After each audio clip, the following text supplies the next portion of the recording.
Drip Chat. All things drip, we are purveyors of such Behind the objects, scenes and everything. items, ideas. Drip Chat behind the scenes. Spaceman. Okay. Talk to them, let Okay. them know. Hey, this is Drip Chat Podcast, and we about to go ahead and get it going. Before you do crank no lie, let's come up with a couple current topics. And we know we're gonna talk about Corona. Okay, so yeah, I got a list here. Cali to GA, college, vending, title, academy, social, podcasting, future, drip, Corona, right? The So Corona. somewhere toward the middle.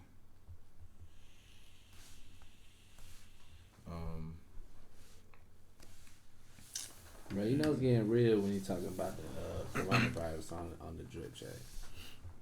Absolutely. You know it's getting serious. It's no game. You know, the thing about that is, man, you just gotta make sure that you keep your hygiene together, wash your hands. You know, they say the mask is not even really the best prevention against the coronavirus.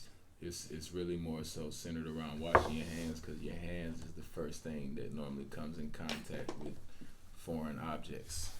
But if you really sat down and thought about it, cause I think about this all the time too, as far as washing your hands and sanitizing them. Like, bro, almost anything you touch, like it's like you almost gotta sanitize your hands after anything you touch. I can touch this candle right now. Mm-hmm. You know what I mean? How many people touch it that's been here and even before you even bought this candle? You know what Absolutely. I mean? Like, That's true. That's true. Everything has to come from somewhere. You know, it's if it's made in a factory, or, you know, even if it comes from the earth, it has to go from point A to point B to get to you, unless you've grown it yourself. this is what's gonna blow your mind too, though. Think about people that's coming through that door right now. Mm-hmm. You know what I mean? You don't know, you know what I mean, what their hand situation is, and they touch your doorknob. So you go back and touch that doorknob too. You ain't sanitizing your hands every time you touch a doorknob. Contaminated. Gotcha. Everything you touch, contaminated. Gotcha. You feel me? Contaminated. So yeah, it's hard. Like, you can put the mask on and try to protect it, but you know, things like that, man, get you messed up quick. So Plies say, don't talk to me about no coronavirus if you ain't scared of getting AIDS, motherfucker. They say everybody out here going crazy anyway. Why is you worried about the coronavirus? What do you make of that? I kind of feel. I mean, nah. Are you more scared of AIDS or the coronavirus? I'd be more scared of AIDS, for sure. Coronavirus will take you out. No. Coronavirus will take you out. Don't get me wrong. Actually, yeah, you. I feel like though with the coronavirus right now, I feel like we are working in a way where you can get rid of it. Like, it's not like once you get coronavirus, your life is over with. Yeah. You know what I'm saying? AIDS, even though there's chances now where you may not die, but if you catch AIDS, bro, yeah, you know what I mean. You feel like your life is almost like, man. Yeah, you know what I mean. Got it. If you catch it, you damn sure got it. You know? But there's ways to treat it and live with it. Live longer, but you gotta have money. Coronavirus is just new. I feel like right now it's just new, but you know we're gonna have situations where I feel like you can take care of yourself. But so, do you feel like it's fair to the only way you could have a decent health is to have money? Do you think like money should equate to access to healthcare? You shouldn't. I mean, I feel like at the end of the day, it shouldn't be, but this is the world we live in now, though. Yeah. You have to, you know what I mean? It's just like at the same time, like think about going like to Whole Foods or Sprouts or anything like that, bro. Like everything in there is way more expensive if you go to Publix or Kroger or something Piggly like that. Wiggly. You know what I mean? Something like that. You're gonna Yeah, see right. the cheaper prices gonna look good, but if you look at the ingredients, you know what I'm saying? Obviously, you already know why the price is what it is at Kroger's or some of that stuff like that. So, it's just the world we live in at the end of the day, man. But you can, if you don't, all you can do is try to do your best to eat the best way you can possibly can. And it's really maybe cooking your own food. Yeah, I personally think it's fucked up that it costs more money to eat better. Or maybe it isn't. Maybe we could grow our own shit. Should we have more community gardens and shit like that where people can just come and get fresh produce, farmers markets? Is that something that we're gonna have to accomplish through more entrepreneurship? It's gonna be coming through us owning more land and people that own that land and wanting to do that. Because at the same time, like what you said is like it sounds great, but you know what I mean. Realistically, do you see that happening? I know I don't. Personally, I don't. We gotta make growing food cool again. You gotta make owning land so that you can. You know what I mean? Like you gotta own your land so these people that want to do those things, they ain't gotta worry about someone else because they own the land so they can grow their own food. You know what I mean? That's really what it comes down to. Like you said, ownership. That's that drip. Process. You know what I mean? That's definitely drip. Ownership needs to be that drip. You feel me? Okay. So that's what we promoting. We promoting ownership. We promoting growing your own food. We promoting taking accountability for your situation. Controlling everything, man. Controlling your situation right now. Think about where we at right now. It's what's today? It's Wednesday at 4:30 right now. You know what I mean? Down Wednesday. What are we doing? Podcasting. You know what I mean? Most people right now are probably still clock. They watching the clock heavy right now because they know it's about the time they about to get off work. 5, 6 o'clock is coming real quick for a lot of these people. Rush hour. You know, you know what I mean? Like there people, a lot of people at the job right now, but we're sitting here able to do something like this because we controlled our schedule. We took control. You know what I mean? And that's what it need to come down to. We need to promote that. That's what need to be cool right now.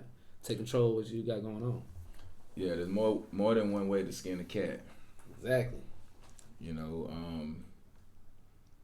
everybody got a different way up the mountain. You know, so choose your life goal, but make sure you drive in your own boat. You driving the boat.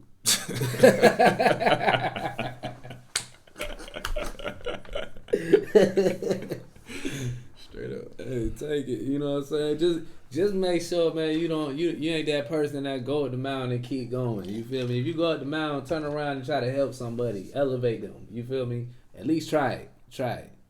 Yeah, I had a talk with my little brother earlier today, and I was telling him that even as I'm developing as a professional, I still feel like there's different levels to it because I feel like once you reach a certain level, you're able to give opportunities to other people. So that's the next challenge for me in this new decade is to just grow to the level where I can give other people opportunities. And I think that's even something I'm planting seeds with this podcast is just being able to shine the light on people that I associate with and and get their take on life and how we go through some of the same things. So what opportunities? When you say opportunities, like what's your goal? What's your mission as far as what do you want to show other people? Like can you explain that to me? I just want to take people under my wing. If I can grow my business to a level where I can relinquish some of the responsibility to somebody and pay them for it, basically, that makes me feel more like I've reached another level of achievement. So I guess to be more specific, like what type of people, or is there a certain group of people that you're looking to really influence? Just people that are passionate about what they want to spend their time doing. I think the best person to reach out and extend your hand to is somebody that is going to be serious and passionate about what you're offering them. You know what I mean? I think that's something that, you know, it takes, it could be a slight vetting process. You know, some people you can get that sense of earlier, and some people, you know, it may take a little bit more getting to know them. But at the end of the day, I think it should be somebody that's going to really want to live that life. You know what I mean? And by that life, I mean, you know, whatever that opportunity entails, you know, that's what they are confident and satisfied with doing. A lot of times people just jump on something just to jump on it, but that's not even they ain't their lane. You know, that's not even something that they really, it's just a temporary thing. So I'm trying to offer a long-term opportunity. I want to grow. I want to see people grow to be able to give others opportunities, because that's how that's how it starts. That's how the process works. Can I be honest with you? Yeah. Bro, I know I was one of those people. Like, starting up, like, I know, like, I try to jump on, like, every wave that I felt like was going to take me to being rich. Mm-hmm. You know what I mean? Because at the end of the day, like, we all, I mean, of course, everybody wants to be rich. You know what I mean? And I really wanted with a passion, bro. So it's like any type of opportunity, and sometimes I jump the gun, and I think that's what, you know, I think that was my biggest mistake, because I jumped the gun so quick so many times because I felt like it was the next biggest thing. Mm-hmm. You know what I mean? When multi-level marketing, the pyramid schemes, bruh, like trying to sell like all these different type of things to people, you know what I mean? I was trying to do all that. I just thought, again, like that was the wave. Like, that's what I was trying to do. But I think now the biggest thing I learned was, like, if you really sit down and if you want to do something, if you really just sit down and like develop a game plan for it, like develop a strategy, you know what I mean? And I think that's what a lot of people aren't willing to do, which is why there's not a lot of entrepreneurs out there, or that's why there's not, you know, as many, because a lot of people want to be able to just jump into something and be able to get there, and all of a sudden they're cashing checks, driving these nice ass cars, doing whatever they want to do. But really, you got to sit down and you got to enjoy doing the bullshit. Yeah, like, I mean, that's what you know, do. There's a safety net, more so when you are an employee versus when you are the employer. You know what I mean? So, you know, entrepreneurship is definitely more, it has more risks associated with it, but at the same time, the potential for the reward is unlimited, whereas being an employee, there's a ceiling that's normally at the top of the pay level. So, you know, the things it outweighs it on one end, and it weighs more on the other end. So like, what about so with you though? You know what I mean? Because I know at the same time, little probably do you know, obviously, a lot of people are influenced by the things that you do. You know what I mean? Or how you were able to create your situation coming out of anything that you came from. Like, what day was it, or when was it? Like, when did all of a sudden this light just turn on when you just say, man, listen, I'm gonna do this. I'm gonna do XYZ. I'm gonna make this work. You know what I mean? Without just doing the regular 9-to-5 shit. Okay. Well, I still am kind of pretty much on the 9-to-5 tip, but it's definitely the first day. The first day was probably just as soon as I got the opportunity to go from, you know, working a dead end job, like that job, you know, actually when I came home from jail,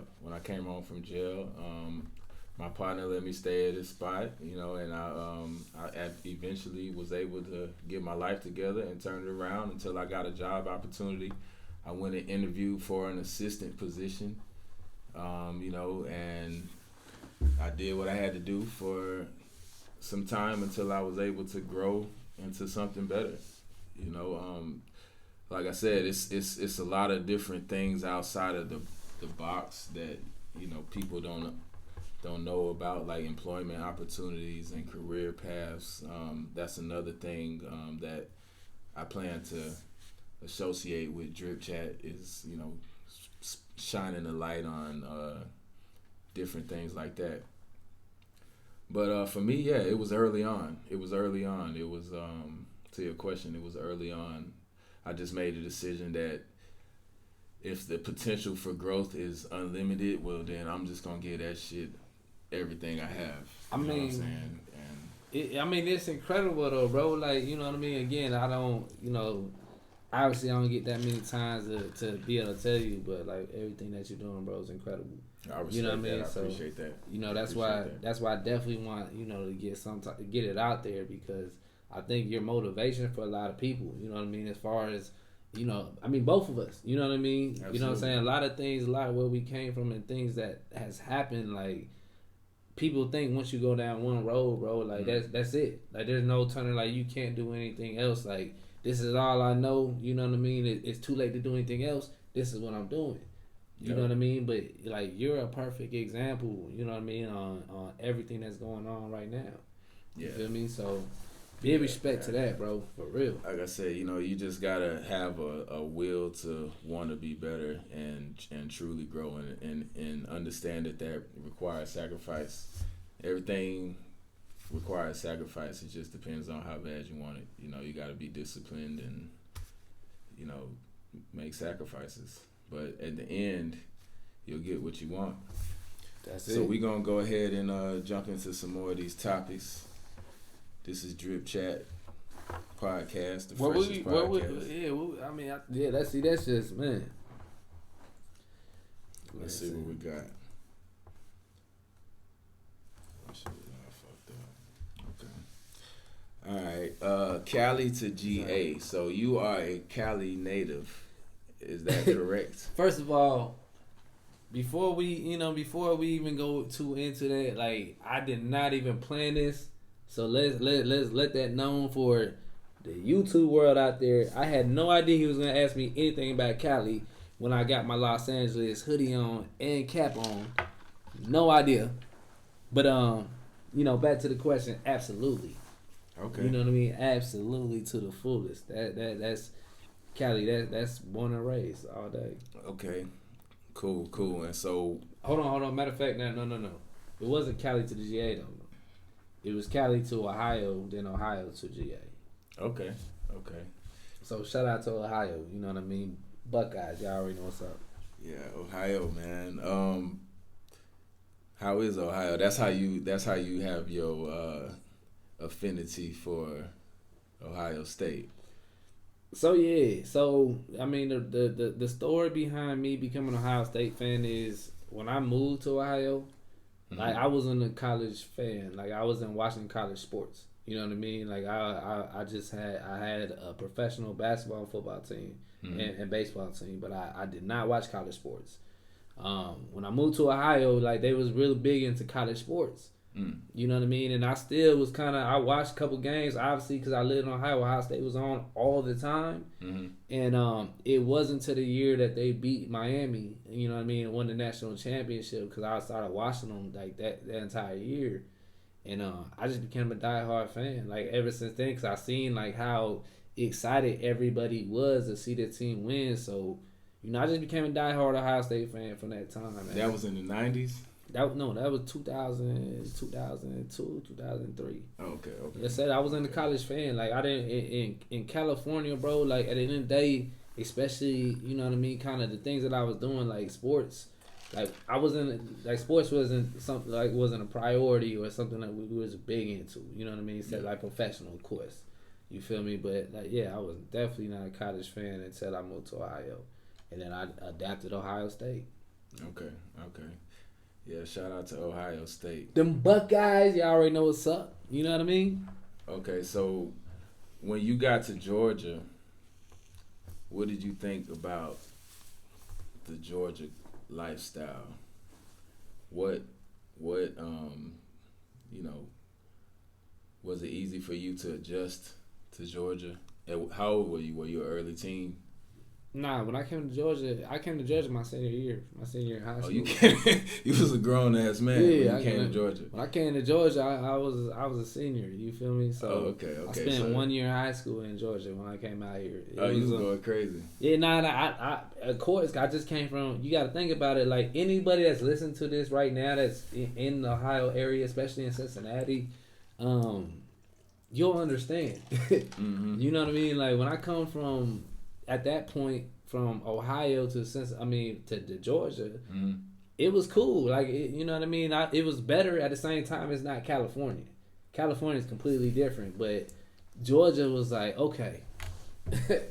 You know what I mean? Like yeah, I can I can mess with this a little bit. So it was a good experience, man. It was still kind of different though, kind of adjust because again, you gotta understand I went from the West Coast to the Midwest to the South. Yeah. You know what I mean? I touched a lot of different cultures. You know what I mean? Yeah. So trying to adjust down here, it was different, but I feel like it was a lot easier. Like especially if I would have came from California straight here, you know what I mean? It would have been a lot easier adjustment. You know what I mean? Because it's not too far off. You know what I mean? It's different, but it's not Ohio and Atlanta. Like Ohio and Atlanta is completely different. Night and day. Yeah, just like Ohio and Los Angeles, night and day. Yeah. You know what I mean? Ohio from anything, you know what I mean, that's not even close to that is gonna be down there night and day. Yeah, Ohio is definitely its own world. Shout out to Ohio. Yeah, still love, like, you know what I mean? Like I said, if people, like, again, if you hearing this, what I'm saying is not a lie. Even people in Ohio are gonna be like, yeah, he ain't lying. They love, like, you know what I mean? Like I said, we're gonna rock for the teams. You know, at the end of the day, I still rock with the Cleveland Cavaliers. Without LeBron, I'm a Clippers fan too, but at the same time, I still rock with the Cavs. You know what I mean? It ain't about just where LeBron went. You know what I mean? It's always been about the Cleveland Cavaliers. So that's one thing about Ohio is they are dedicated sports teams. So shout out to all the sports fans in Ohio, man, for real.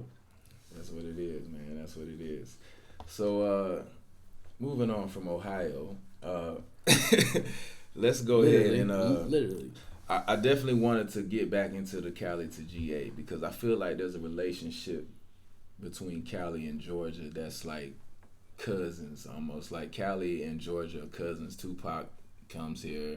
You know, Tupac came here. He had a history here. I think his mother lived here. I was about to say, you said Tupac comes here. I was about to say, you got it. I mean, he came here when he was alive. Yeah, I was about to say, that boy know Tupac for real. But there's a relationship between Cali and Atlanta. You know what I'm saying? Absolutely. YG, Rich Homie Quan, absolutely. Jeezy. You know, everybody has a E40. You know, everybody has a back and forth. Absolutely. Cali and Atlanta.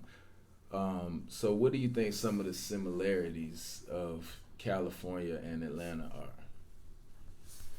I mean, I shouldn't compare a state. I should say L.A. and Atlanta. To be honest, man, like I look at there's similarities, but I can't because I'm from Southern California. I'm from Los Angeles. You know what I mean? I see a lot more similarities in like the Bay Area to Atlanta. Okay. You know what I mean? Just because of, you know, like in the Bay getting hype. You know, getting hyphy. You feel me? Okay. Out here it's getting crunk. Okay. You know what I mean? Like those two, like, you know what I mean? I see a lot of that, how all that gets together, but at the same time, you know, definitely shout out because I love, this is my home too, so I love Atlanta as well. Atlanta's just a good spot right now. Yeah. Everybody wants to be in Atlanta. Yeah, Atlanta's definitely a safe bet. You know what I mean? No matter what you're doing. So like even a rapper from Los Angeles or something, like your best bet is you want to get with someone that's buzzing right now from Atlanta. Whether it's Lil Baby, Jeezy, like whoever. You know what I mean? Yeah, it's been that way for a while. Yeah, like you if you want to get out there and really sell records, then you're gonna definitely you're gonna have to connect with somebody out here in Atlanta because they doing numbers. You know what I'm saying? They making good music too. So, you know, recently, a lot of artists have, well, I shouldn't say a lot, but over the past year, 2 mainstream artists have been gunned down in L.A. What do you think needs to change, or what do you think needs to be understood about L.A. to somebody who's an outsider? I mean, honestly, that's a real good question because I know, like, especially because I mean, obviously with the whole thing with Pop Smoke, you know what I mean, and like I said, rest in peace to Pop Smoke, man.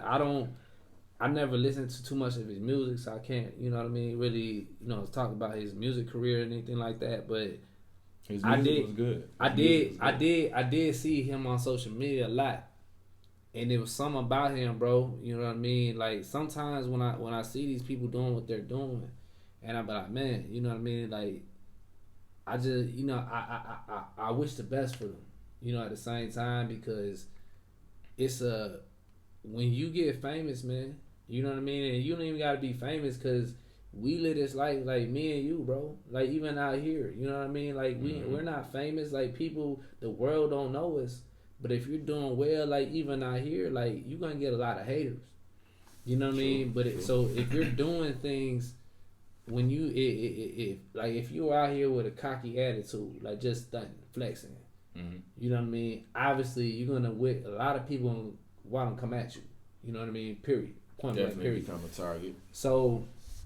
It's like when I see these things and like I said, even rest in peace Slim Duncan, man. Like a lot of these people, bro, I was like, man, I felt like I just hope like nothing happens to him because I feel like I just feel like the haters is gonna want to come after him, bro. You know what I mean? So at the end of the day, man, when it comes to what you're saying, and I don't want to go off subject too much, but it's just like, bro, you just gotta be careful out here. You know what I mean? Be humble at the same time. Just be careful, be humble. You start getting money, man, don't let that get to you. Don't let that, you know what I mean? Because you create enemies all the time. You know what I'm saying? So when it comes, like I said, then the reason why I said that too, because I don't feel like it was just California. When you go to California, obviously it's a bigger target, because especially when you know what I'm saying, when you representing something, you know what I mean? Like you coming to the homeland. So you really gotta be extra cautious. You know what I'm saying? Because if you were just somebody, like if he was just a regular commercial person that represented whatever he represented, you know what I mean? And I know what he represents, but I'm not gonna throw all that on here. You know what I'm saying? Like he would have been okay. He probably would have been okay. Like if it was Drake, you know what I'm saying? Drake probably would have had a whole bunch of females that probably would have rushed his crib or something. You know what I'm saying? Like I don't think people would have came at Drake like that. You know what I'm saying? But when you one of these people like that, bro, like. You really gotta be careful, you know what I'm saying? So at the end of the day, like I don't think it's just anything to do with California. Like yes, it increases. It's anywhere. Yeah, but you just gotta be careful, bro. And anywhere. And like I said, man, and again to be with Pop Smoke, I will say this.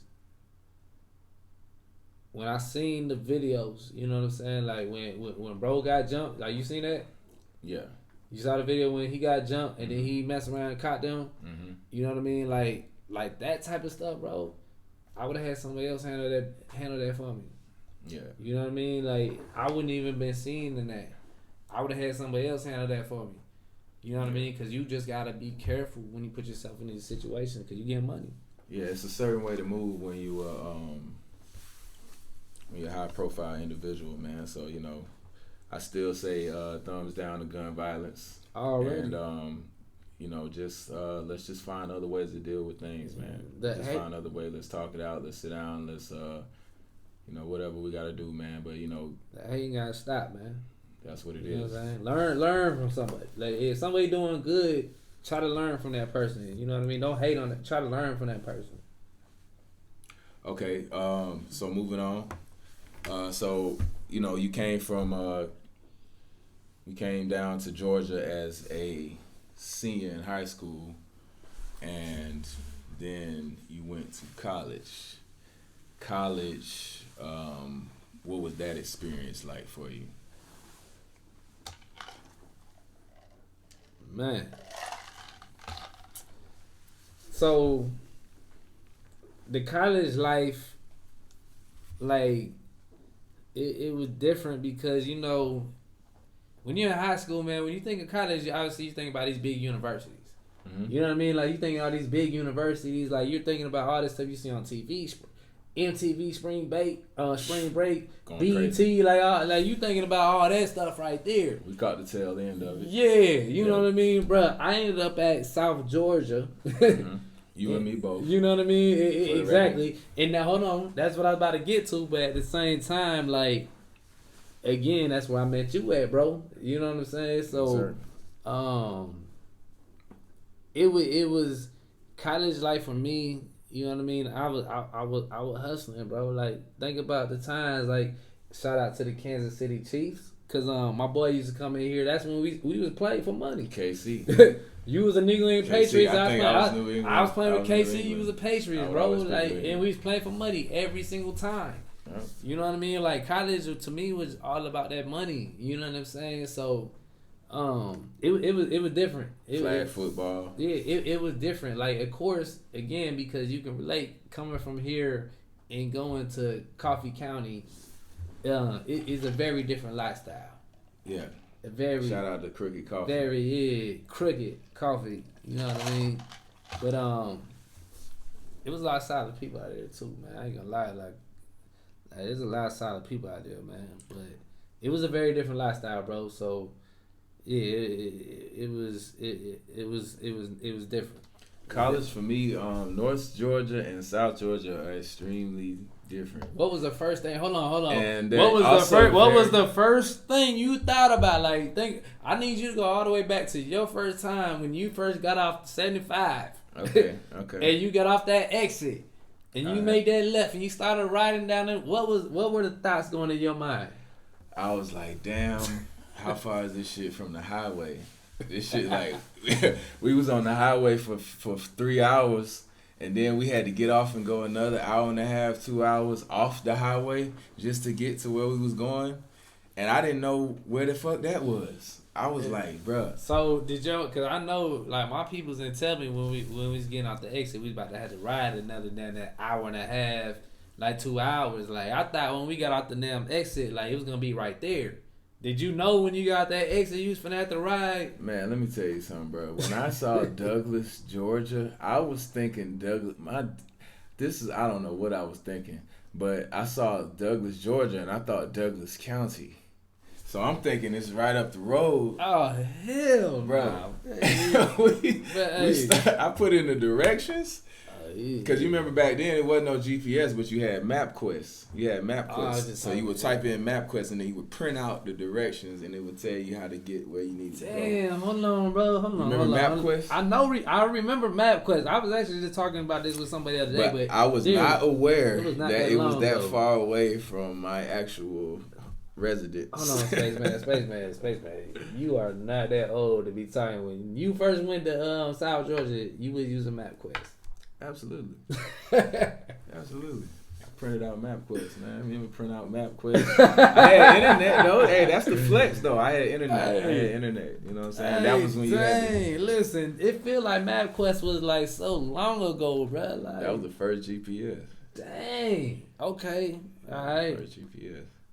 So Yeah, but you know, South Georgia was a different world. It almost felt more like North Florida to me. You know what I mean? Because it was like its own region. You know, it's like you're not really in Atlanta and you're not really in Orlando or Miami or Jacksonville, but you like right here in this central place, and it's like its own world. Savannah is like on the outskirts of it, and then you got South Central, Waycross, and Valdosta, and Douglas, and all that whole network, man. It's just a nice. Brett said you're not really in Atlanta, brother. You're not at all. No. No, Yeah, it's its own near. thing. It's its own thing.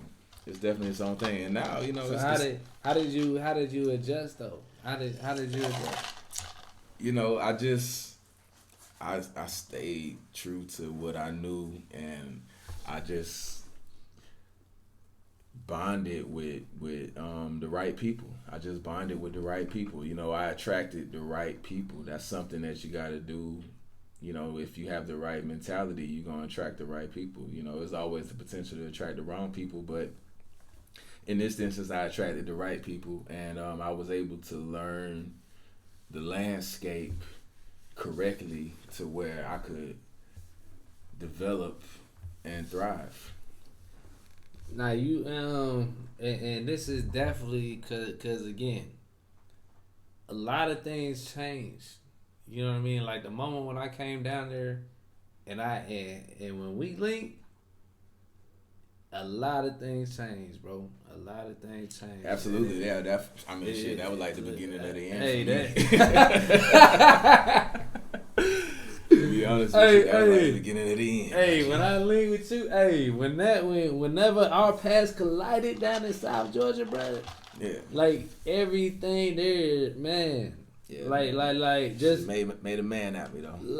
Just think too, man. At the same time, man, if we never linked, like, do you think like our lives would be too much different? Like if I never like really rock with you like the way we rock with now, like when I first met you, and we didn't rock like that, like do you think our lives would change? Like would there be anything significantly different in our lives right now? Honestly, no. I think we probably would have still even have met each other at some point. Honestly, with the background that we had and the proximity of everything, so that's pretty much that's a good thing to me. You know what I mean? The fact that our life path was pretty much set at the point where we met each other and became homeboys. You know what I'm saying? And shit. That's just a testament to our determination. I would say this as far as I'm concerned. Mm. I feel like it did only because if I didn't rock with you, if I didn't before, when it came to my PlayStation and all that stuff happened. The PlayStation. Listen, I remember the PlayStation. I wouldn't have believed you the way I did. You know what I'm saying? If we didn't have the relationship we already had. You know what I mean? At that point, like I felt like, a lot of things. Like I just knew. You know what I mean? Like I wasn't concerned because of relationship. I was like, okay, cool, everything. For sure. You know what I'm saying? Yeah. I remember I remember that mission we had went to on the road trip. You know what I'm saying? So I know we had already been player partners the whole time. Player partners the whole time. Absolutely.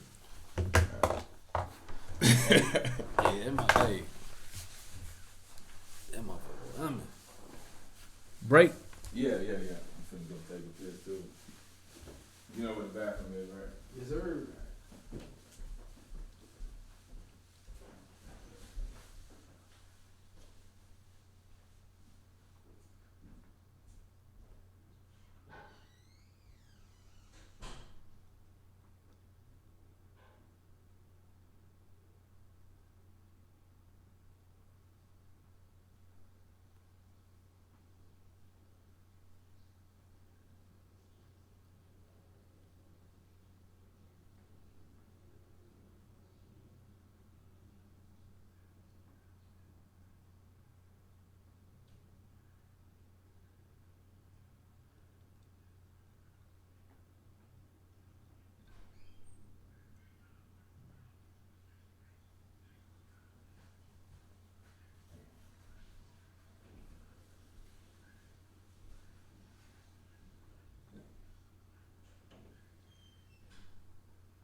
so we're just gonna move on down the list, man. You know what I'm saying? We're just gonna get right back into it.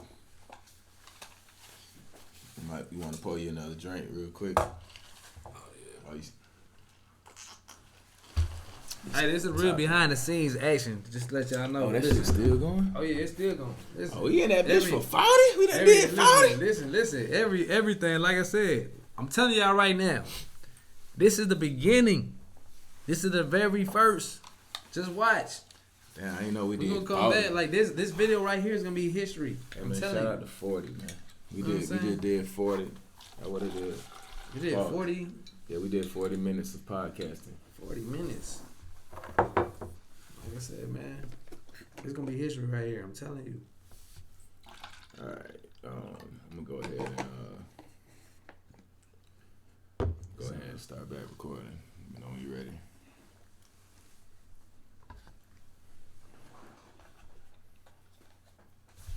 And we're just gonna keep moving down the list. It's 5 o'clock. The wife is off. Time to wrap this shit up. Yeah, she got to get the baby and all that good shit, man. So, They get it. yeah, man. So, we just gonna keep on moving on down the list. So, college was fun. It was an enriching experience, and we learned a lot. Wouldn't you say the same? This how we here, man. This how we here. I wouldn't be here right now with you if it wasn't for college. Okay, so moving right along, we talked about vending machines recently. What do you know about vending machines and the vending machine business? To be honest, man, the vending machine business is something I just got into. So I mean, it was a hustle that it just made sense. You know what I mean? Just to me, at the end of the day, it just makes sense. You pay the amount, the starting fees. You pay for your vending machine. If you get one with a credit card reader or not, you got to add one. You know, deliveries, all them extra costs, whatever. At the end of the day, you know you're gonna make your money back eventually. Like there's just no way that you cannot at least make your money back from a vending machine. You know what I'm saying? So the logic was just there. That's exciting. That's what exciting. It is, man. And yeah, you just gotta from there. Once you get started, man, that's all you gotta do is get started. That's really it. What's something that you learned after you got started that you wish you would have known beforehand? With the vending machines? Yeah. Probably just the cost. You know what I mean? At the end of the day, like I thought it was just gonna be easy, just paying for the vending machine and paying for the stocking fees. I mean, as far as putting with the merchandise and the products in the vending machine, but I didn't think about, you know what I mean, credit card readers, your data readers, delivery fees, the person that's going to install the credit card readers. Like I didn't think about all that stuff. So to me, that was probably the biggest surprise when it came down to vending machines. Okay. Sure. Okay. So, moving right along, you had title. Is there any kind of how important do you think it is to have a title when being a public figure? When you say title, what is?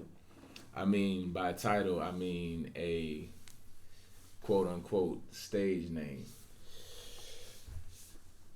Actually, like that question is something I actually been going through in my mind. So I think it's important. It's very important because when you start off, like, again, obviously I got my government name, Mm-hmm. but nobody calls me by my government name. Everybody calls me by my nickname, which is just the first letter of my government name. You know what I mean? So it's like, but how do I transition that into a stage name? You know what I mean? Like my whole life, I've never had a quote unquote stage name. So I mean, I think it's important if you want to separate, because depending on what your name is, like you can have any type of nickname. You know what I'm saying? And it really may be the marketing behind it at the same time. Because if I think about it, think about Shaq. Mm-hmm. Think about it like if we didn't know Shaq before Shaq is who he is now. Mm-hmm. But if someone just came out and said, my name is Shaq, you know what I'm saying? like how you know what I mean? Like you wouldn't think nothing about it, but obviously because of the marketing, because of what Shaq made that nickname it. You know what I mean? He made it a name. So now if you come behind Shaq, the first thing you're gonna think about is a basketball player. Mm-hmm. You know, so it's a household name.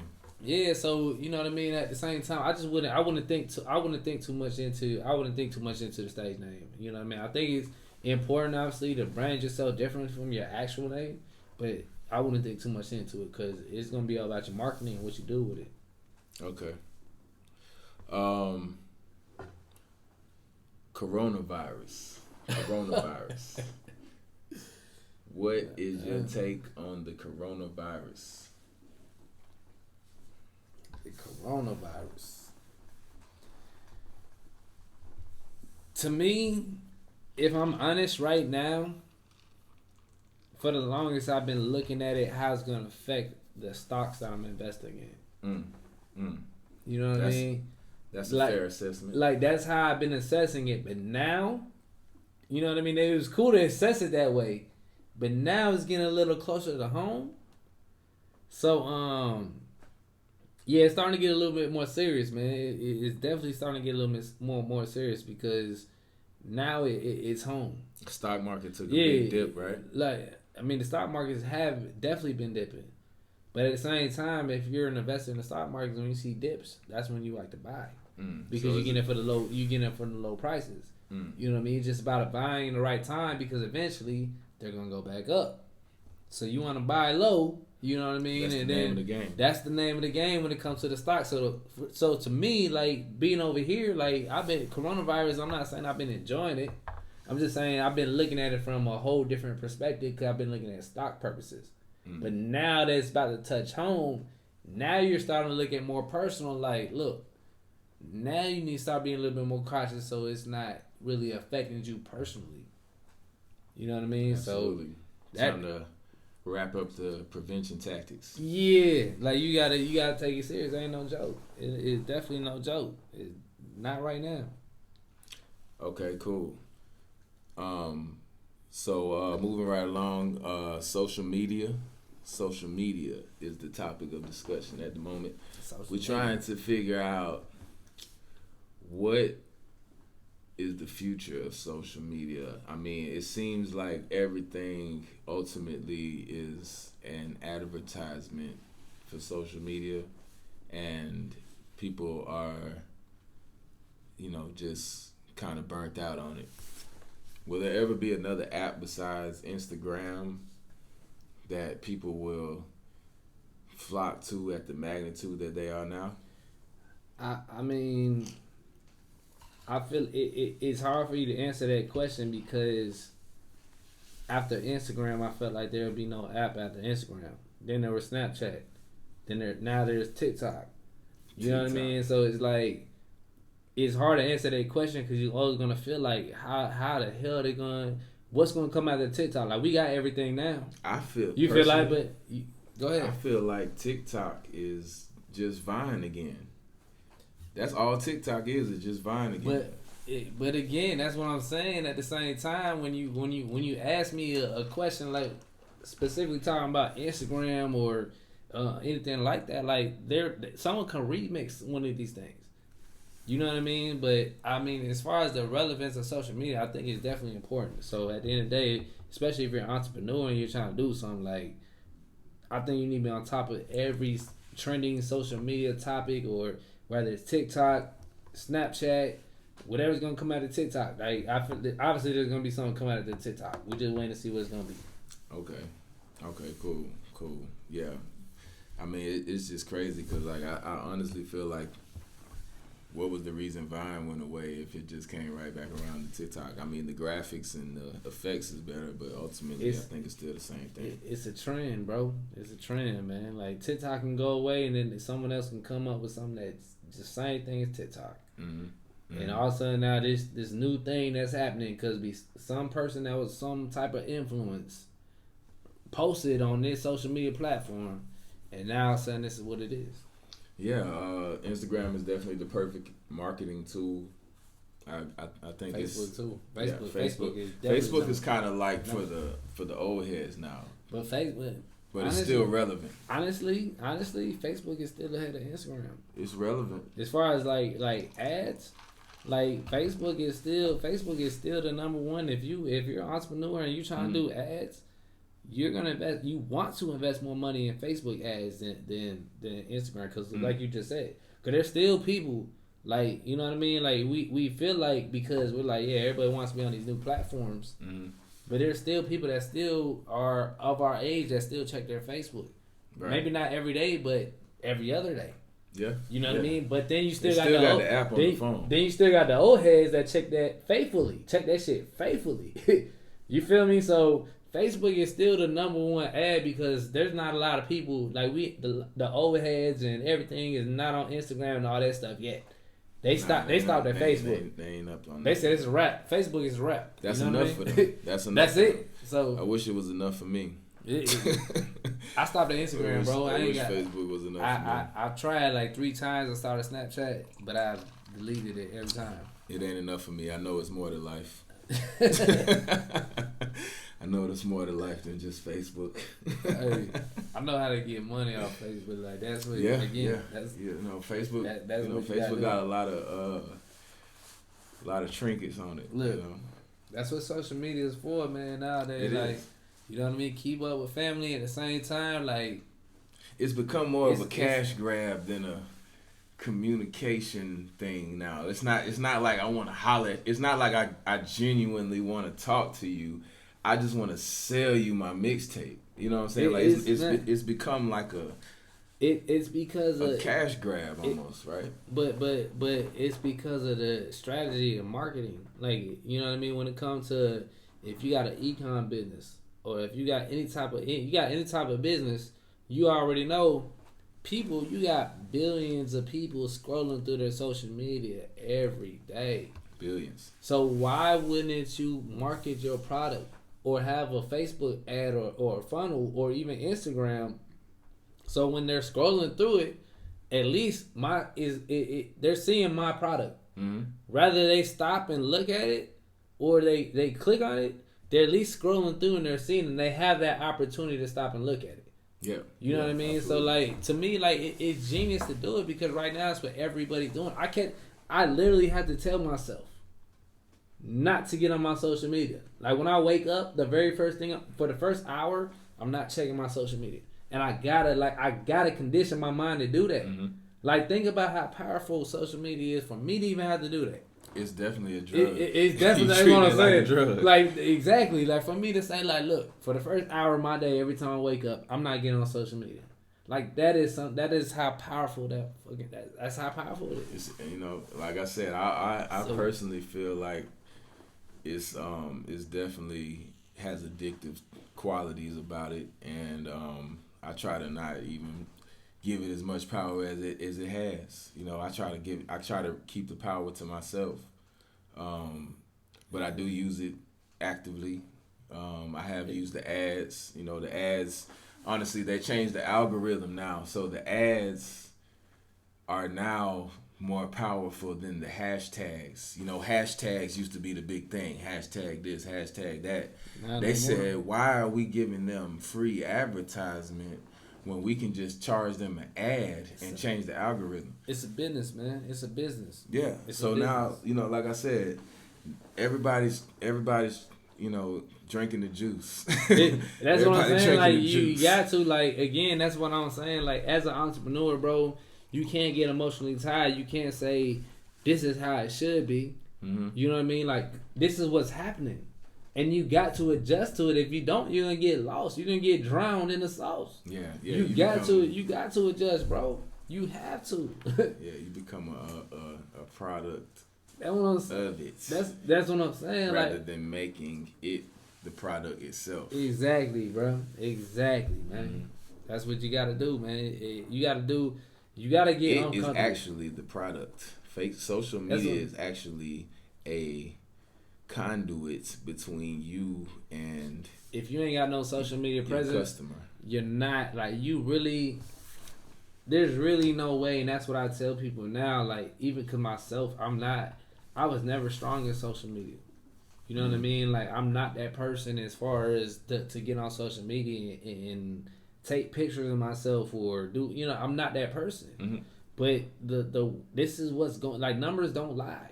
Yeah, it's standing the test of time. It withstood the test of time. If you want to, and it's like I said, bro, I look at people now, like, cause now I'm researching this stuff. I'm looking at people, man, that have really, like, you would not know them for nothing. Mm-hmm. If I showed you a picture of them, you'd be like, who is this? Mm-hmm. But they got 2 million followers, and they using 2 million followers to get to them subscribers. And they're getting paid off that, but you have no idea who they are.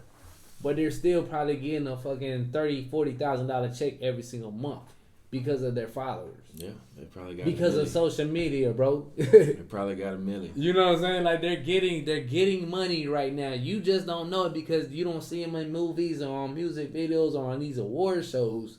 But on the back end, they're really millionaires right now getting paid. They get into it. You know what I mean? Because of social media, because they're not afraid to post whatever they're doing on social media, and that's what it comes down to.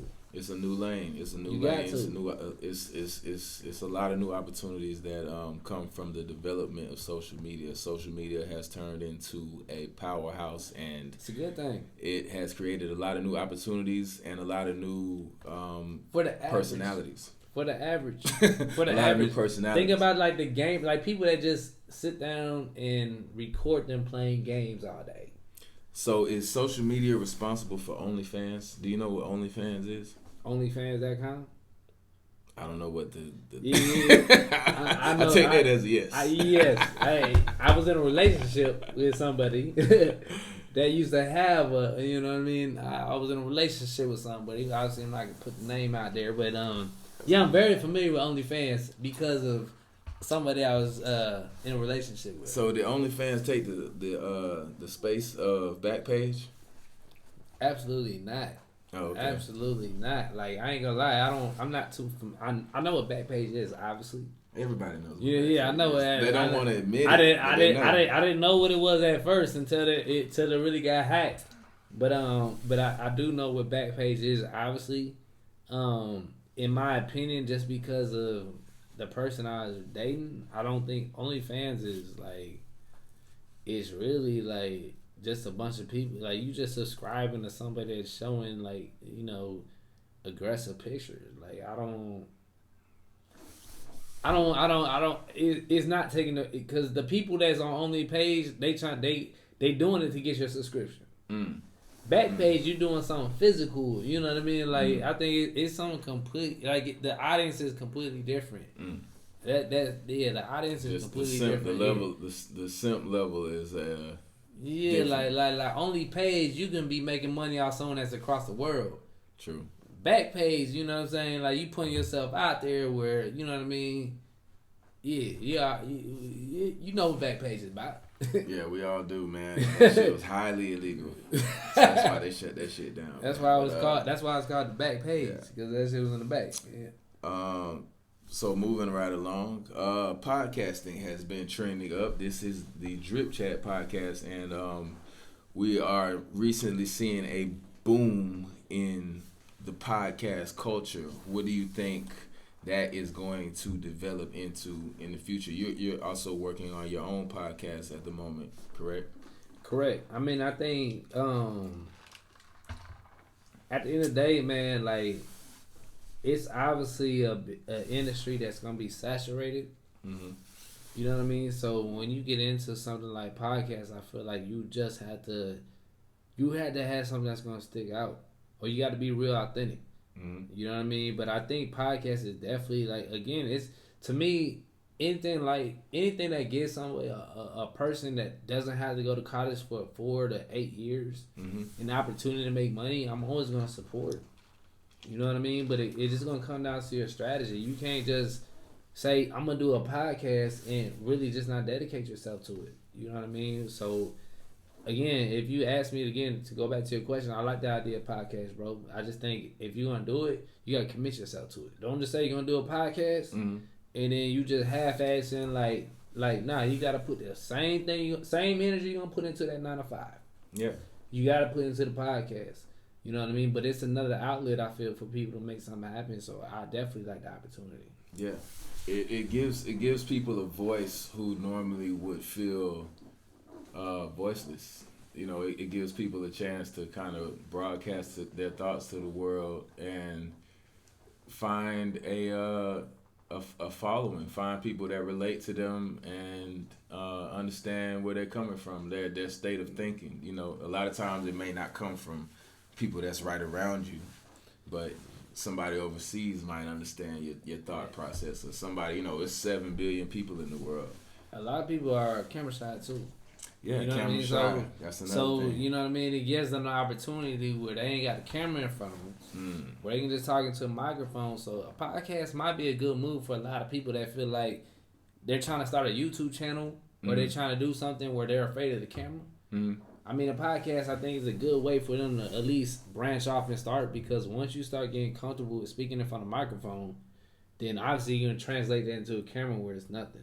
Right. So I think, again, a podcast is a good opportunity for a lot of people. It's a great gateway opportunity. You just gotta take it serious with anything else you do. And the good thing about podcasting is like it's no pressure. You know what I'm saying? It don't feel like I'm lights, camera, action. You know what I'm saying? It's just chopping it up, shooting the shit like we normally would. You just talking. You know what I mean? And that's what, at the end of the day, that's what people want to hear. A lot of times, like, people don't want to hear this made up bullshit. You know what I mean? Of, you know, these get rich quick schemes, or, you know what I mean? Like, people want to hear like the average person. Yeah, on what they're doing, like, you know what I mean, on just general conversation and people that is trying to get to, you know what I mean, trying to get to somewhere and explaining how they're doing it throughout that process, right. Like some real stuff, you know what I mean, people actually do. True that. Okay, so next month is a good month because Cali Picnic. Oh, shout out to the Cali Picnic. Shout out to the Cali 26. 26. Hold on. Let me break that down. Real quick. The 26. 24 plus 2. You know what I mean? Think about it. I want the people to think of 24 plus 2. When you say 24 plus 2, we talking about Gigi, number 2. And obviously Kobe the Bean, number 24. 24 plus 2. We doing the Cali Picnic 26th annual Cali Picnic this year, April 28th. April 18th. 2020. It's bittersweet because last year Nipsey. We commemorated Nipsey, and then this year we commemorating Kobe, and you know, two legends, each in their own right. And it's wild, you know that, but that's life, you know. We gotta be always cognizant about the end game, and the end game is, you know, you gotta get this shit done before you get out of here. Bro, but it maybe, but that's real though, man. Like,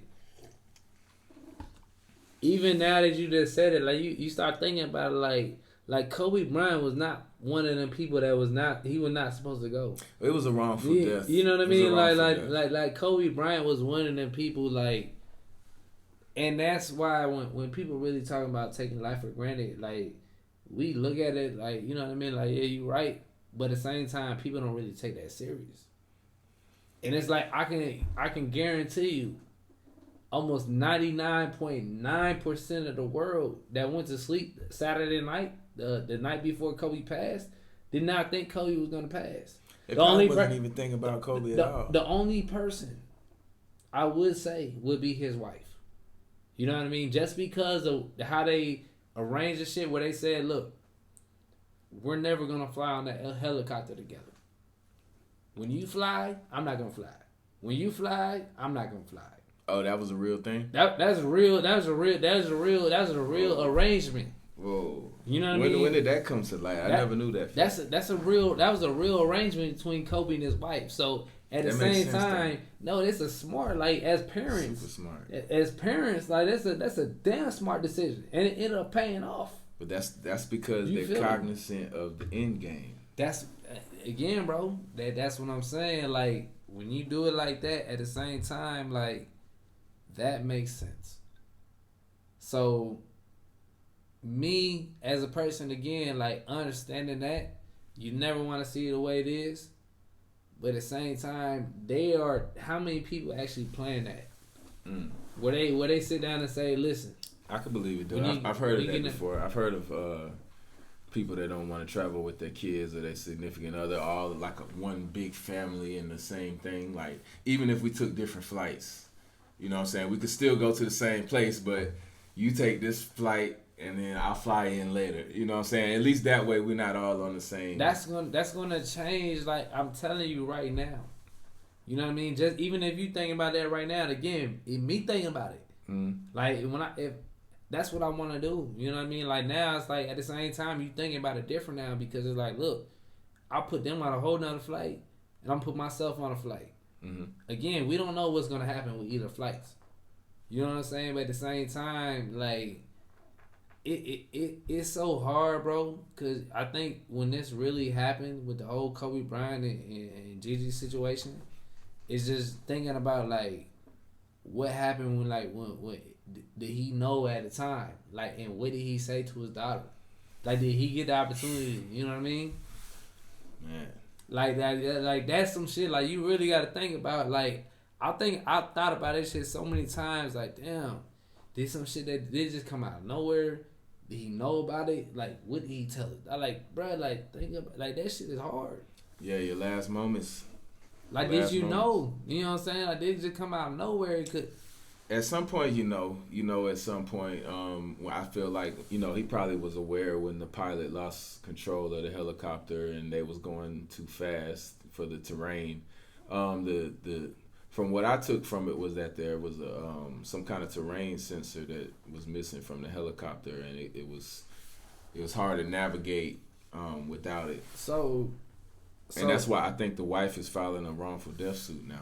She filed a wrongful death because she know that if the police said their helicopter should be stationed, that there should be no reason why Kobe Bryant's helicopter should be stationed. Exactly. You know what I'm saying? Exactly. Because the police wasn't flying around that time because of the weather conditions.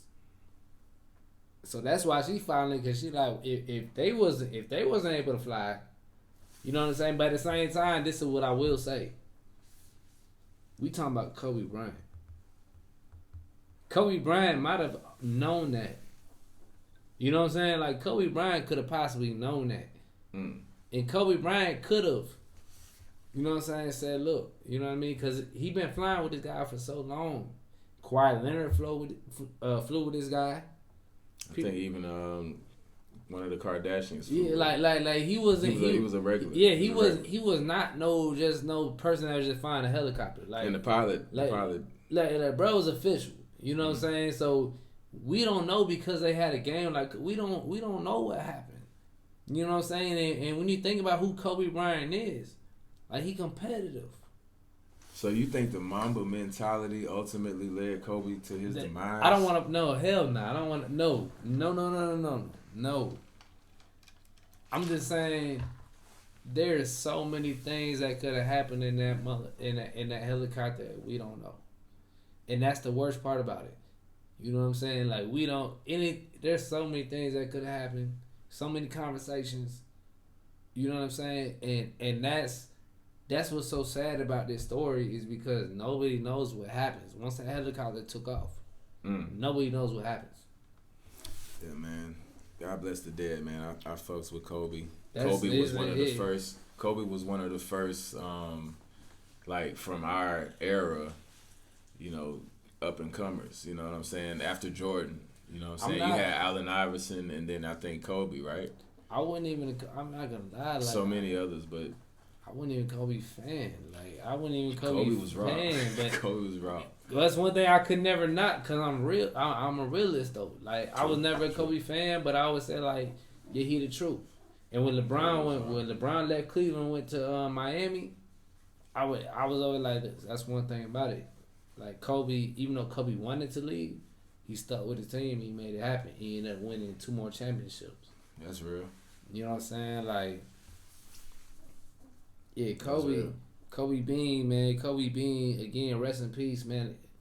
I'm just, like, I have to respect Kobe. at the end of the day, like you got, and that's me talking about. I was never a Kobe fan. Is that the best way to go out? Is there a way to go out? Is Nah, there, Kobe, is there a good way to die? Is there a good way to die? Nah. With Kobe, If you gotta die anyway. Kobe is not like. There's no way about. There's nothing about me that's gonna be satisfied or look at any type of positive thing that's gonna come out with him going so quick, because I knew what there's a lot of what he was trying to do, a lot of what he was trying to accomplish. Well, he was supposed to die of old age. I like Kobe was not. Yeah, like at the same time again, bro. I'm not a Kobe fan. And it could be because I'm not a Lakers fan. I'm anti-Lakers. But at the same time, like I respected Kobe. I respected Kobe. Like I always put Kobe at the top, even though I didn't. You know, Kobe was never one of my favorite players. Mm-hmm. But when it came to like the top 3 or 4, like at the top 3, to me it's always. And I'm not no specific order, even though in a way I'm gonna put Michael first, always. MJ. Yeah, of course, of course. The GOAT. But Kobe and LeBron after that, it can be whatever. You know what I'm saying? It can be whatever. I'm always gonna put LeBron as the GOAT number 1. I mean, not LeBron, Jordan number 1. Of course, that's my opinion. That can be. Everybody has their own opinion. But after that, like LeBron and Kobe is a toss up to me. You feel me? I can go with Kobe just for the killer instinct, and I can go with LeBron because nobody can match with him physically. You know what I mean? That's how I look at it. Like Kobe got a fucking mentality that nobody can fuck with, but LeBron got a physical, just a body that nobody can fuck with. You know what I'm saying? If LeBron had the Kobe and Jordan mentality, LeBron would be the best player in the fucking planet. Period. Yeah, that's Period. That's the dynamic of sports. You know, it's the randomness of it. The randomness of it. You know, and such is life. Such is life. So moving on, the last topic of discussion. Yeah, but I got hey. That's about it. One more cup and we'll be out of here. But yeah, that's cool, man. That shit too. I got one Easy more. enough. Hey, listen. Y'all getting all the raw, uncut shit right now. Everything. Yeah, man. Coca-Cola.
You back in the same room?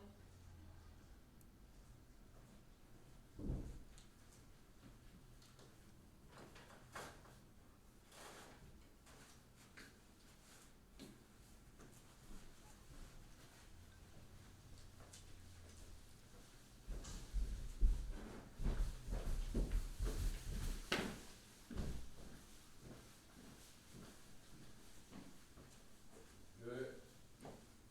Oh yeah. Wrap this shit up, man. I was thinking about how in your music video, I use my Jeep Cherokee as a prop. Oh yeah. That shit was raw. I still be looking at that video. I go in. Is that on YouTube? Yeah, it's still up there. How many views? Flavor, does it son. I don't know the views. I don't know. But yeah, shit was dope. It's a good little goddamn project right there. I wish he would have came out with the real movie. That shit was. Bruh. I was mad about that. I'm mad. Like I still thought we finna I think drop he still that. got that shit, man. He need to just go on and goddamn. Why you bullshitting? Like our make fucking a trailer or something. Our bloopers got more views than anything. Oh, you talking about the one that we did on swine flu? Yeah, our bloopers. That's why I want to record all this shit, cause our bloopers, like at the same time, people like seeing us fuck up. Oh yeah. That's pure comedy. Anchor, they know it's real. Like red light, we lit. All right, man. You good? Go ahead and hit this good old record button. Good old record button. Yeah, Let's get it. Yeah, Let's get good it. old record button, man. You know what I'm Let's talking about? get it. Okay. So, looks like we have one more topic of discussion, and that is future endeavors. So when you think of the future for yourself, what do you think of? Where do you see yourself in the next 5 to 10 years? In the next 5 to 10 years, I'm gonna keep it. I'm gonna keep it short at the 5. Cause in 10 years, I know I'm gonna be super rich. Okay. In 5 years, I'm just gonna be rich. I like that energy. You know what I mean? So in 5 years, I definitely see myself. Obviously, my vending machine business, I see that being way expanded. Mm-hmm. By that time, my e-com store, my online store that I'm gonna drop in about another month, I see that expanding by then. So 5 years, man, I just see myself in position where I'm really just plugging other people in. Okay. Like, I think that'd be a good space. If I say 5 years from now, I think that'd be a good space where I can really devote a lot of my time to just showing other people the way.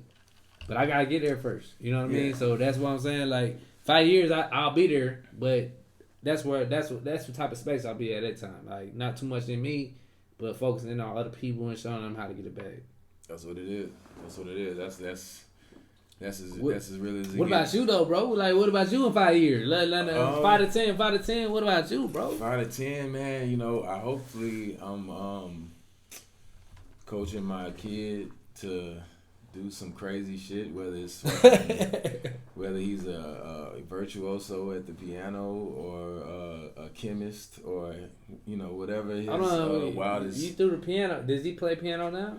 He's just now starting on the keyboard. Oh, he's just not starting on the keyboard. Young Beethoven. He's about to actually start soccer. So he's about to start soccer. That's gonna be his new thing. Well, he's played soccer before, but he said he want to play soccer. So we finna go out on the soccer field, and I'm finna have to run with him. That's one thing I highly recommend is that when you're coaching your kids, get out there with them and show them you can do it too. It make them work harder, I think. So let I wanna ask you some questions about that. So, obviously, like when you knew you was gonna be a father, mm-hmm. You know what I'm saying? When you knew you was gonna be a father, like what were the first things that went through your mind? I was hella anxious, man. I'm talking about anxiety to the point where I like tears would come to my eyes because I was so nervous because I had never felt that weight of responsibility before. It's one thing to pay a bill and to manage a household and do all that other stuff, but to be responsible for a whole fucking human is like a different level of responsibility, and that's something that that's why I'm glad it took 9 months for the baby to come, because I needed that. I needed that space. I needed that time to get my mind right. Yes, sir. I'm glad that there is a waiting period. So I'm glad there's a waiting period. So for the people that haven't had any kids yet, you know what I mean, that maybe either their girlfriend, baby mama, wife, whatever is pregnant right now, whoever is pregnant, mm-hmm. like when the baby came out, like tell me, like can you kind of relive that a little bit? Well, I just had my second one, so I've seen it twice. You know what I'm saying? I want the first experience. The first experience, man, I'm gonna tell you what, man, that was one of the most rawest scenes I ever seen. You know, and I seen some. So shit. you saw it. So you was actually I've there. seen some So shit. you got the insiders like for everybody. I was right next to the doctor. So it kind of explained like the best way you can like your like the emotions and when you first saw your son, and at the same time this could be a daughter, but you know I see his was his first son, but what was going through your mind when you first saw him? When I first saw my kid, I was like, what the fuck? Like, what the fuck? But you know, you This still this like really it's happened. still Like this is it's really it's, happening. it's such a it's the type of experience where like, you know, you've been preparing for it. Like I said, that 9 months was very necessary because by the time you get to the end, you're mentally prepared. And this is if you choose to participate. You know, there's a lot of people that don't participate, you know, and there's others that participate. Do you recommend and they it get though? hands-on. Do you recommend I it? highly recommend participating in your child's conception from start to finish. There you go. Absolutely. But yeah, I mean, once you get into that room and you know it starts happening, everything just kind of dies out around the you know, everything just kind of like blends together. It's like it's kind of hard to explain because you don't really understand. Like, you know what's happening, It but doesn't hit you, right? you don't understand like how you don't have time. You're so caught up in what you're seeing that you're not thinking about how it's making you feel at the time, if that makes sense. So, you know, it's just and you've never seen nothing like it. Even when you see it, even when you've seen it before and you see it again, you're still like, damn. So at what point did it really just hit you with like, damn, I got a kid? Like, at what point after everything that happened, like, cause you witnessed everything from beginning to end. So, at what point do you think it really just happened? If you can be as realistic as possible, like, what time you think it happened where it's like, damn, I got a kid now? I mean, honestly, I think my first aha moment with the kid was the ultrasounds. You know, the ultrasounds got, you know, you start out with a seed, then it gets bigger, then it gets a little bit bigger. You can see the organs, and then next thing you know, it's just, you know, I mean my child. Not the shits. Yeah, about that. My child. Yeah, My that's child your, has a face. My child has a whole organ system. My child has bone structures and a skeleton, and my child has a heartbeat. This is when you start realizing that it's getting real. So there was no point after, you know, obviously after your son came out, there was no point where you were like, damn, this is real now. Like, now I'm not just seeing it I'm not seeing it from a screen. I'm not seeing him from a screen. I'm not seeing like That's immediately. He's really here. Like, so I took a picture. When my son was first born, and it's of him holding my pinky finger with his hand, and his whole fist is like gripping on, wrapped around my pinky finger, and you know, that was probably the first like Kodak moment, and I think that's the moment that I was able to actually capture. That was the first moment I could capture and go back and look at and remember how it made me feel at the time. Yeah. So that was probably, to answer your question, when he first grabbed my hand as a human breathing child, that was the moment when I was like, damn, this shit is real. That was deep. I ain't gonna lie, like that's real. Like, yeah. and I can see it too. So, yeah, I had to go back and dig that shit out, but that's probably what the moment was. Nah, I felt like I felt that, bro. Like, I really felt that. So when that happened, like, is there a way, if possible, you know what I mean? Again, because I just want, if there's a way, if any way possible, like, can you describe, like, what may have been the first thought in your mind, like, that's actually happening right now, like. What, as the baby was being born, or after the baby was like delivered? Like, when you say he grabbed your pinky, like, can you, like, what was really the first thought, man? My thought was, we're connecting. My thought was, he knows who I am. Like, he feels I'm his he knows that I'm a person that he's responsive. That was my thought. He's responsive. He's responding to shit. Yeah, that's real. You know what I'm saying? Like, he's a fucking human. Yeah, he's there. He's breathing. He's feeling me. Like, nah. Seeing that's again, bro. That I feel like again, like that response right there is gonna resonate with a lot of people because again, like that's probably a real ass answer. Like you didn't try to give this big ass like, oh, I felt like my life was gonna like, bro, like nah, ain't like nah. I knew that was real. That's what I'm he saying. squeezed me. You know what I mean? Like that was real. That was a feeling I needed to know that this was real. Yeah. You know what I'm saying? Yeah. So yeah, definitely salute to that, bro. And that's something that only me and him could share. You know, and exactly. Even when I had my daughter, it was a similar experience.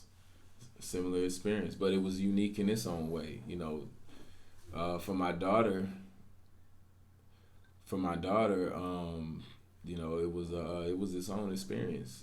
You know, for her it was different because she's a girl, and with my son it's like, okay, got a baby lion, you know. But with my daughter, it's like I got a baby, a real human baby. Like it's different. Like I can train this guy up to be, you know, whatever. But this one here, I gotta be a little bit more delicate. Exactly. So do you feel like as an entrepreneur though, like, is it making it easier, or is it gonna make it harder for you to raise as an entrepreneur? Like where you at right now? Like how do you feel?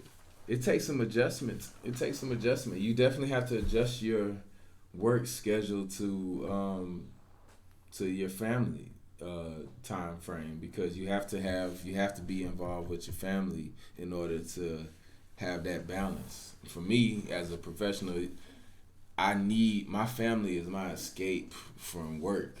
You know what I'm saying? Right. So like if I didn't have one, then the other is gonna suffer. You know what I'm saying? If I didn't have work, my family's gonna suffer. If I didn't have my family, my work is gonna suffer. So being an entrepreneur, and obviously being in a situation where you've done it, you know what I mean, before, you know what I mean, before you had a child, after you had a child, during you had a child, how does that, do you feel like, if you're trying to be an entrepreneur and you discover that you're having a child, do you feel like you need to stop doing what you're doing, or like give some advice to someone that wants to be an entrepreneur and they may have a child that's on the way right now? I am always I think you should always plan parenthood. I think you should always, to your best ability, control your procreation. And you should, you know, if something comes up, then you have to be accountable for it. I'm definitely pro-life, you know. I think you have to just man up in a lot of certain situations. I've gone through certain situations where I had to make some tough decisions, and you know, at the best way I can answer that is to just be mindful of what you're bringing into this world, and understand that if you do decide to bring a child into this world, you're gonna have to be responsible for it. Or you know, if you're able to if you choose not to be responsible for it, then you know you gotta make that next decision. It's really like, I think where you were trying to go, like, definitely if you come into this situation, you gotta work double time. Like at the same time, like that's your responsibility. Like you said, you gotta take accountability for it. Yeah, that shit is serious. What I mean? So that shit's serious. That's the most serious. You gotta have to work double. You know what I'm saying? If you're trying to be an entrepreneur, at the same time, I feel like there to me, there's just no way. Like I look at it, even at the athletes, LeBron James, Steph Curry, these people are multi-millionaires. If they're multi-millionaires, bro, think about the people that are paying their salaries. Yeah. You know what I mean? Like, and I think at the end of the day, that's what I try to get across is the like you cannot take your time away from anything. And I think that's what a lot of people was going to. Like, I want to be a rapper. I want to be an athlete. Let me get multi-millions. Mm-hmm. But at the same time, it's like when we had a when I posted that thing about Kawhi Leonard, when I say he know his worth, like Kawhi Leonard, he's a multi-millionaire. You know what I'm saying? But at the same time, bro, he know his worth. He knows like Gatorade ain't finna get no free press on me. Yeah, right. Let me take that bottle, put it on the table, like bro, y'all gonna have to pay me. You know what I'm saying? So I think it's very important, man. Like you gotta really take it, and the reason why I say that is because you gotta take a chance on your work. Like if you feel like you know this is what you want to do, you gotta invest into yourself.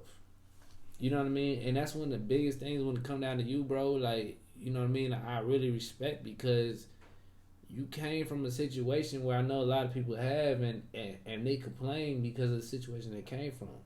You know what I mean? They be like, bro, like this is what happened. I can't get no job. I can't do this.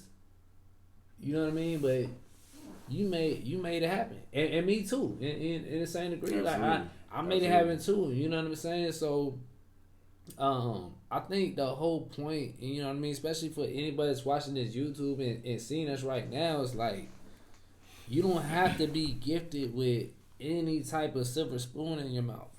Like you don't have to have a degree. You don't have to do this, that, any other. Like nobody in this room right now, you know what I mean? And I hope by listening to this podcast and listening to this, y'all understand, like nobody's perfect. We just took control.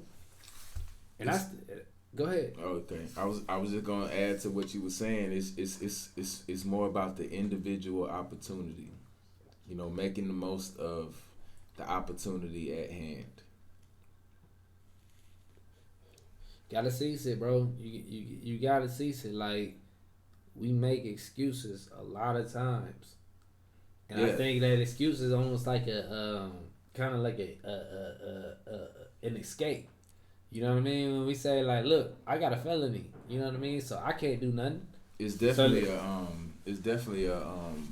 scapegoat. It's definitely a scapegoat. Do you hear a lot? Like, how do you feel? Like anytime you can place the blame on something besides yourself, it's a scapegoat. You know what I'm saying? If I can blame them folks, this or that, you know what I'm saying? It's a scapegoat. So what do you think? What do you think made you do something like? What made you not take that scapegoat? You know what I mean? Like what? Why are you different? You know what I mean? From like a lot of us that use that same scapegoat, like, oh, I got this and that on my record, or you know what I mean? This is how I grew up. Like, what made it different for you? I would like to answer that by saying that me as a human is not different. What's different is the decision that I made and the sacrifices that I was willing to make. You know, that's what's different. You know, success can only be achieved by having a certain mindset.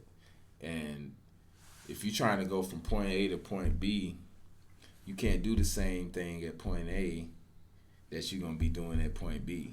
Even if you do some of that shit along the way. You know what I'm saying? At some point, whatever you was doing at point A is gonna interfere with you being at point B. And if you keep on doing it, it's gonna make you go right back to point A. So if you want to get from point A to point B, and then you realize, damn, I wonder what it's like at point C. Guess what, motherfucker? You can't do half of the shit that you was doing at point B just to be at point C. Bruh, like what you saying, bruh, again, it's, as an advisor, I tell people this all the time, like, if you want to change your life, when you come to me, a lot of times when people come to me and they ask for my help, obviously at this point they're trying to change, they're trying to do something different. Yeah. But it's like when I break it down to them and I say, this is what you gotta do different, and they're like, I don't know about that. I don't know. Well, what they're telling you is that I don't know about my success. I don't know about my ability to achieve. But the whole point is, like, if you're trying to change your life, how can you change your life doing the same thing you're doing already every single day? If you don't change anything you're doing, Like, you know what I mean? It could be trial and error. You know what I'm saying? Like, you may say, hey, I'm going to start reading every hour of my day. That's a double entendre. And try to do that, and they may start reading every hour of their day. That doesn't change their life. Then they add something else to that. They say, okay, I'm going to start reading every day, and at this point of the day, I'm going to block this out, I'm going to start going to the gym. You know what I mean? Like, these are the type of things when it comes down to really changing your life. Like, you got to, if whatever you're doing right now is not working, you got to switch that shit up. Like, you got to switch it up. I don't care what you decide to start doing, but whatever you're doing right now, if you there's no way you're going to be successful if whatever you're doing right now is not working. You know what I'm saying? Like, tell me how that shit works. Like, how do you do the same thing over and over and over and again? It hasn't been any success for you before.